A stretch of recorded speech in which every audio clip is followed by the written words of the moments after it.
And I now am very pleased to introduce to you Brent Jones, author and the impetus behind the upcoming book about the Woodlawn Crockett bus accident. And no, it's not a typo. He is from Crockett class of '89, which means he was just a toddler at the time of the accident. Brent said as a Crockett student, he would walk by the memorial stone in the courtyard for 4 years, wondering about the names on the plaque, wanting to know more about them. So God put it on his heart to write a book. Brent is a professional nonfiction writer and a published author. Through the process of researching for the book and while interviewing almost 100 people, Brent has learned many wonderful and endearing stories about the 19 souls lost. For this reason, we asked Brent to have the great honor of reading these names, which he will include photos and short anecdotes for each. Very special time. Thank you, Brent. Thank you very much, Sharon.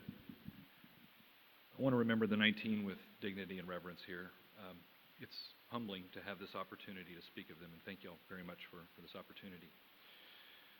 'Twas the night after Christmas, 50 years ago next week. As midnight approached, the congregation of Woodlawn Baptist Church sat in this very room, this former main sanctuary, where you now sit. They've been summoned from their homes by a deluge of phone calls, torn from sleep after holiday festivities, and gathered here in dread of what they might hear. About 12:30 a.m., head pastor Jim Abington somberly walked to the pulpit, right where I'm standing. He held a list in his hand comprised of 19 names.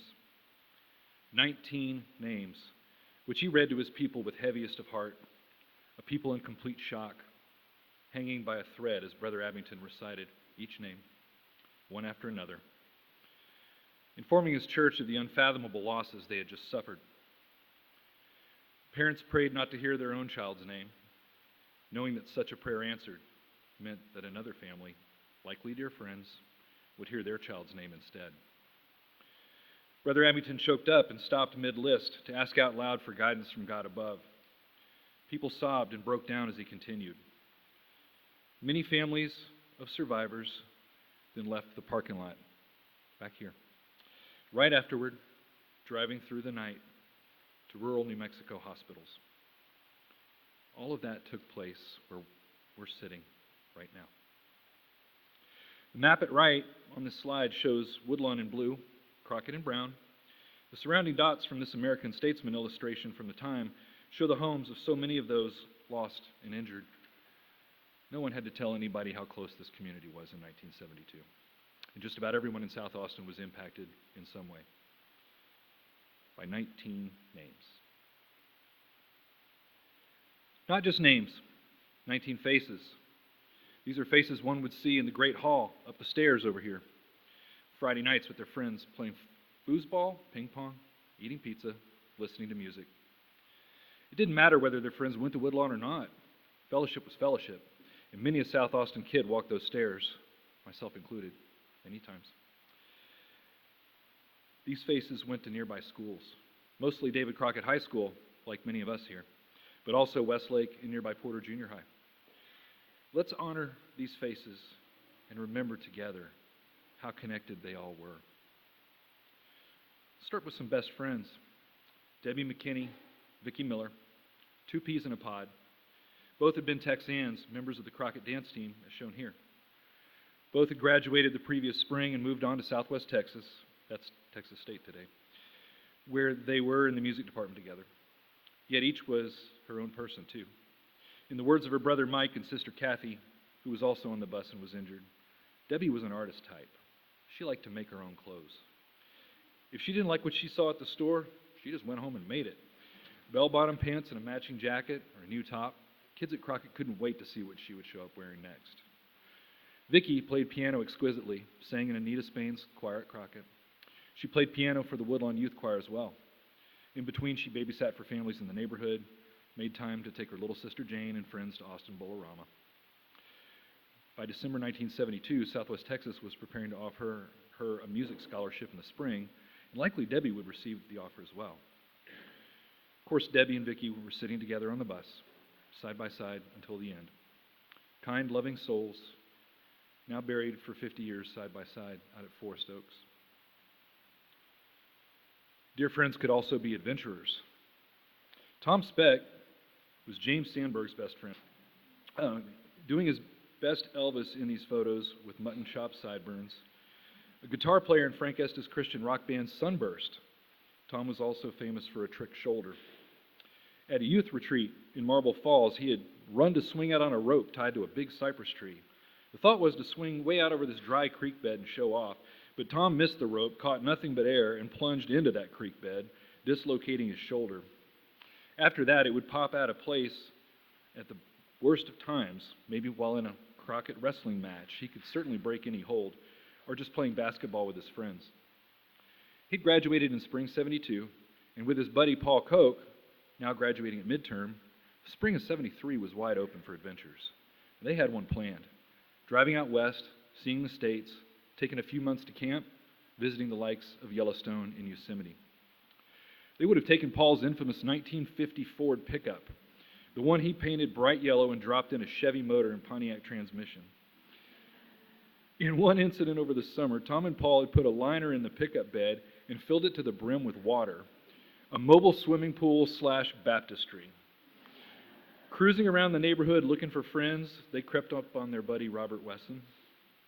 Unsuspecting on his motorcycle at the Light Man Shack in Ben White, Robert found himself drenched by their friend Ed LeBlanc, who was floating in an inner tube in the truck bed with a pail, flippers, and a mask and snorkel, laughing himself silly. Such was the Woodlawn Youth Group in 1972 South Austin. In that middle photo, Paul's Halloween 18th birthday party, he's grown out a beard to play the role of the Apostle Matthew in spring performances of the popular Christian musical Celebrate Life. But after December 26th, he would not play that role. The spring adventure in that yellow Ford would never happen. Instead, the Statesman ran an article that mentioned how the Specks neighborhood unplugged their Christmas lights out of reverence. As a poignant footnote, the article mentioned that Tom's dog, Pandy, had gotten out the next night, presumably looking for her master, only to return home to the only light visible on the street, the one left on in the Specks garage. Like Debbie and Vicki, Tom and Paul are also buried side by side out at Forest Oaks. Those are some of the older members of the youth group, the ones idolized by the fall's freshmen, Crockett class of '76, like Karen Collins and Linda O'Rear. There were at least 14 freshmen on this ski trip, some of whom are in attendance today. Karen and Linda were certainly part of this freshman group of close friends, dating back to junior high or even before, spending nights at one another's houses, riding bikes, passing notes at school, keeping diaries. Even their parents had become good friends. Karen Collins' mom, Joetta, would pierce their ears, numbing it with ice and putting a potato behind the lobe. Kids growing into young adults while fully bought into the Jesus movement sweeping America in 1972. Anybody remember this? One way was the rallying cry. Entry into adolescence meant being permitted to maybe go see Jesus Christ Superstar or attend a Christian rock concert at Zilker Park. Linda even made the Austin paper in September at just such an event. The photo, you see it right. Being a freshman also meant going on a big trip with the cool older kids. Karen was so excited she did cartwheels with Susan Allen in her front yard Christmas afternoon. Yet by the next evening, the parents of the surviving freshmen were racing overnight to New Mexico. After the funeral services, when Sharon and Susan over here returned to classes at Crockett a few days later, both remember Karen's empty chair next to them. In the absence of any meaningful concept of grief counseling, the surviving freshmen had to lean on each other and draw even closer. Crash survivor Sharon Dunn, who I believe is here, right there, told me we were all sharing the same thing, so there was nothing that was off limits. If you were feeling bad and just said, I really miss Linda, well, you could say that out loud, and as you were sitting there at lunch with Luann and Julie, everybody would agree, yeah, me too. There's something healing about everyone going through the same thing at the same time. After 50 years, their group is not forgotten. For example, in a safe deposit box, Susan still keeps a birthstone ring Karen's mother had given her. Some things simply hold a different form of value. Of course, this tragedy did not limit itself to friends. Several families lost more than one child. The O'Rears didn't just lose Linda to the bridge, but also her older brother, Tommy. Older, meaning he had graduated in the class of 70, was really outside the youth group proper by that point. But the same thing had been the case in school. Tommy had never been in the in crowd per se, but he thrived from outside of it. Everybody loved him, and he was simply a fixture. They couldn't imagine him not being there. Kind of goofy, the clown of the group, his smile and laugh were infectious. And he had that amazing singing voice. Everyone talked about how sweet he was, how he could light up any room. Kathy Hilliard, there you are, went as far as to say he was like a big brother to her. He might have been a junior at Southwest Texas by the time of the accident, but he remained one of their own. The big-hearted older brother is interred side by side with his sister Linda in their family plot, Forest Oaks. There were more siblings, even twin brothers. Jimmy and Johnny Reeves. I'm sure many ladies in this room who went to Crockett at the time would agree. Who didn't have a crush on a Reeves twin? Fraternal twins, of course, with distinct personalities.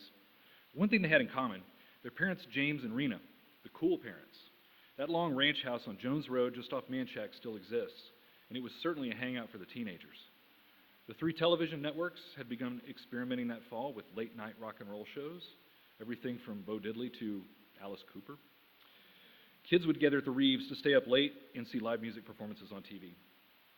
Both brothers could be counted on for Friday nights at the Great Hall.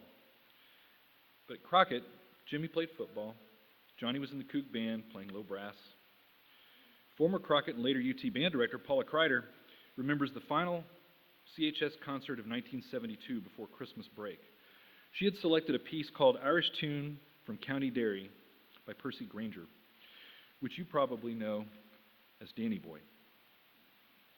But Danny Boy was originally a poem that accompanied the music, not sung, and she wanted to present it in that fashion. Johnny eagerly volunteered to speak the poem, embellishing with a thick Irish brogue, which he rolled off magnificently. The poem closes with the stanza, "So if you've died and crossed the stream before us, we pray that angels met you on the shore. And you'll look down and gently you'll implore us to live so we may see your smiling face once more."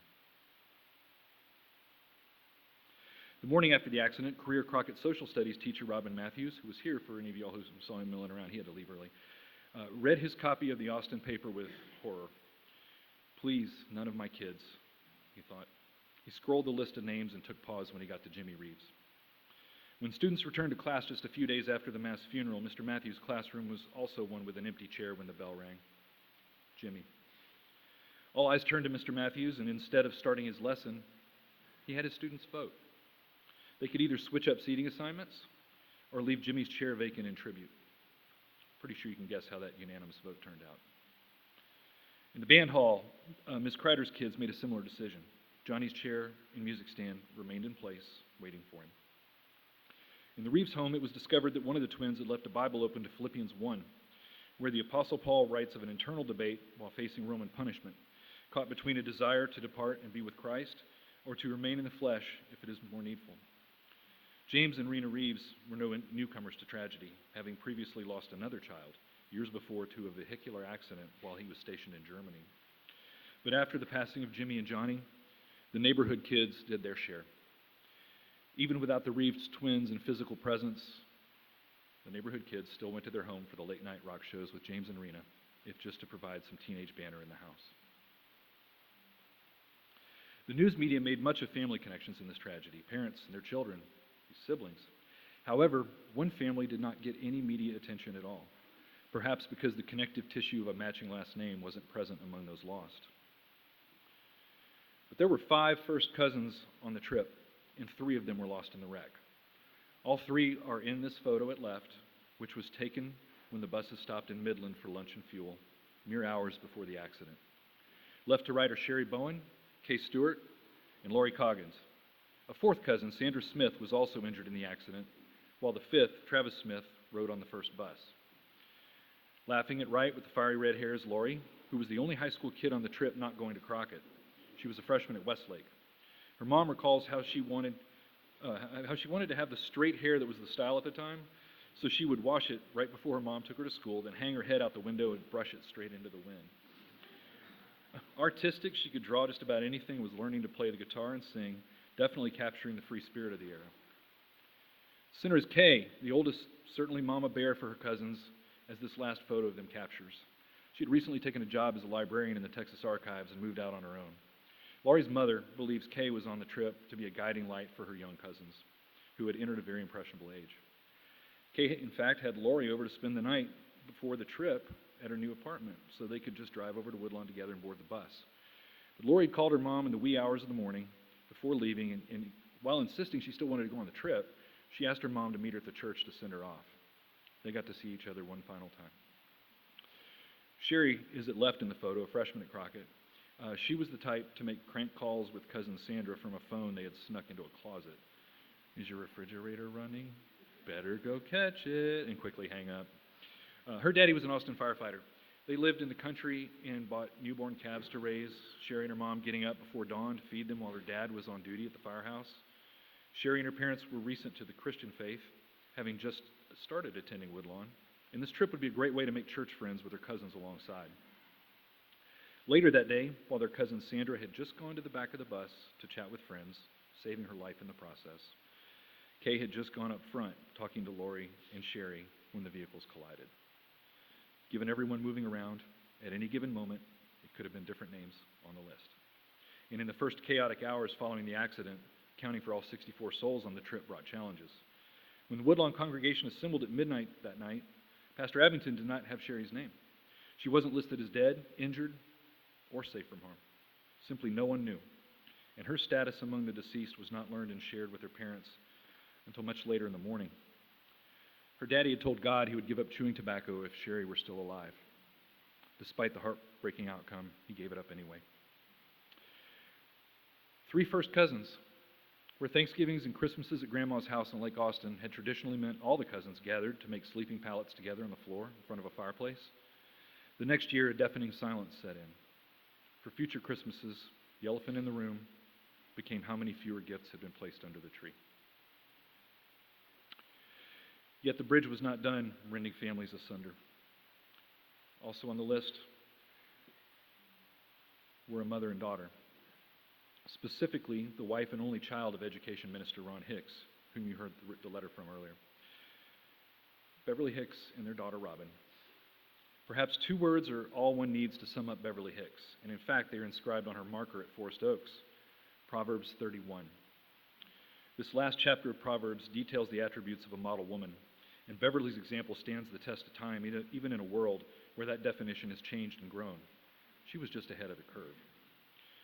Beverly had worked to support Ron through seminary. Great teacher, very articulate, smart as a whip. One young man she worked with would tell Ron later she was the best speaker he'd ever heard, and he'd gone through West Point. But she also managed to be an attentive mother and work wonders at home. Several friends of Robin have a lasting memory of Bev's kitchen creations, especially during sleepovers where she would make her magic marshmallows. Bev earned her CPA through Southwest Texas with an accounting degree and was working on her master's at UT at the time of the accident. Ron shared that his wife had called him at the church on the day of the trip when the buses stopped for lunch in Midland. A UT professor wanted her to teach while she finished out her master's. It was the last time they spoke. And that evening, he was at the home of another church family, the Lejeunes, when he received the unthinkable news. He had turned 40 3 days before, then celebrated Christmas, and now he was a widower without a child. Once back home, Ron discovered that Bev, ever meticulous, had left instructions for her funeral services in case something happened. He followed them to a T. Beverly wrote curriculum for Sunday school. In the spring 1973 Baptist Sunday School Quarterly, lessons she developed the previous fall were published posthumously. These teachings were used in Baptist churches across the entire nation, including her prescient words, "A crisis of faith comes when God's dealings with us seem to contradict his essential goodness and can be passed through only by trusting God, even though we don't understand. Beverly continued to make an impact. The model woman, Proverbs 31.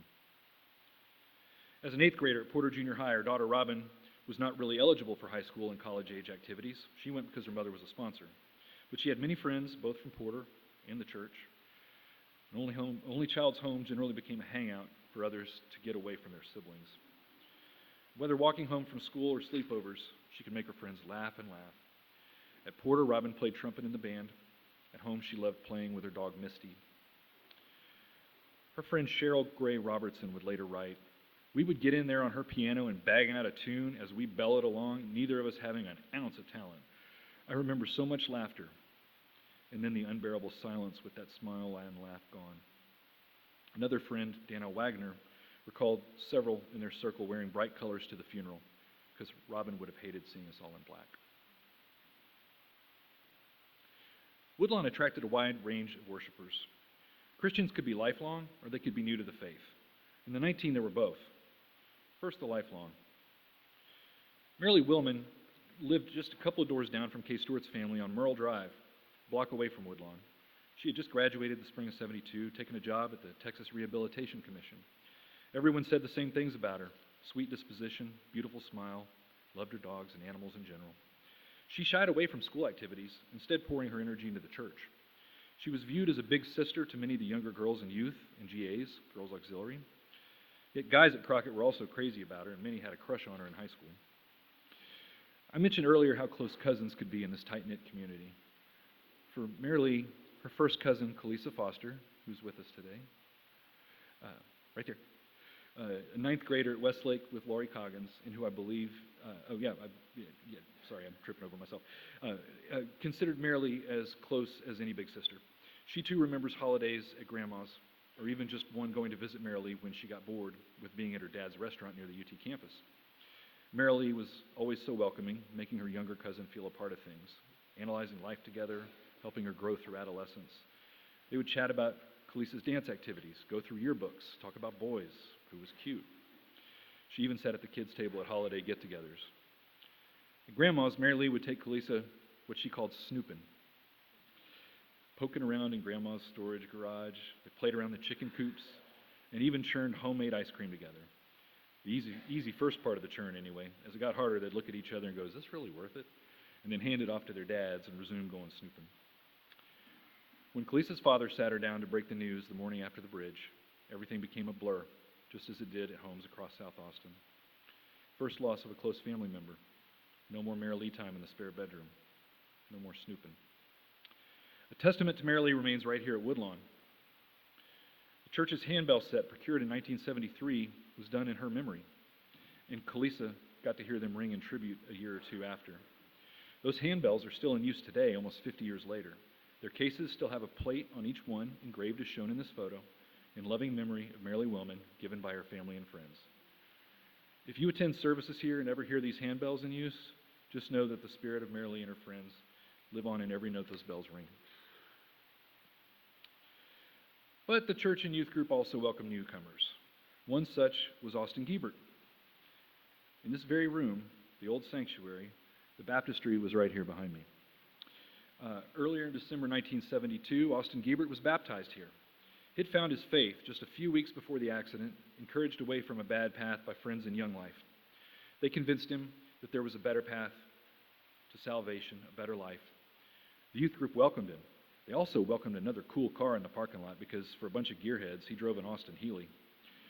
But a couple of weeks after his first visit, Austin was immersed in water right here, and he burst through the surface, long hair slinging water, screamed, "Hallelujah!"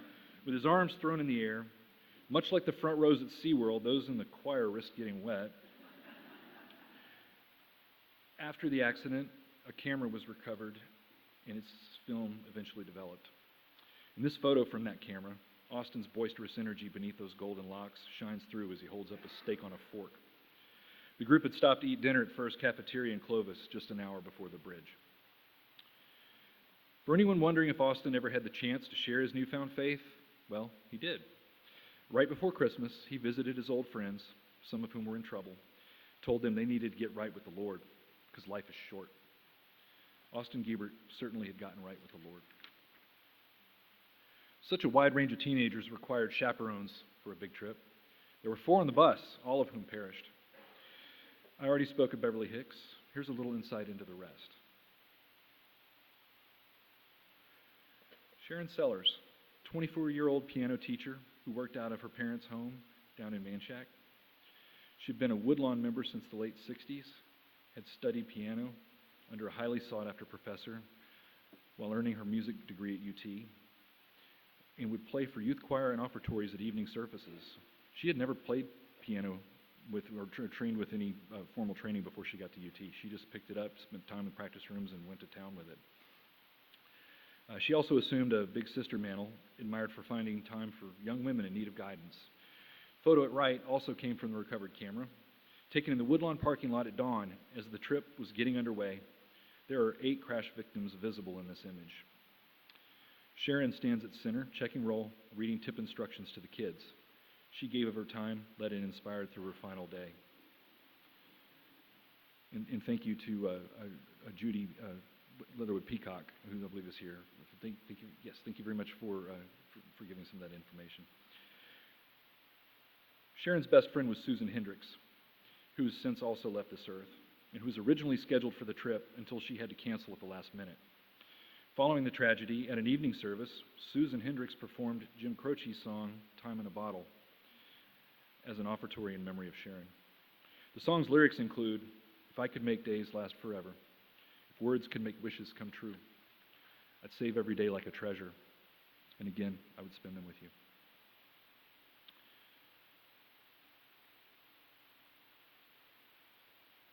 Rounding out the sponsors, shame Pastor Frank isn't here for this.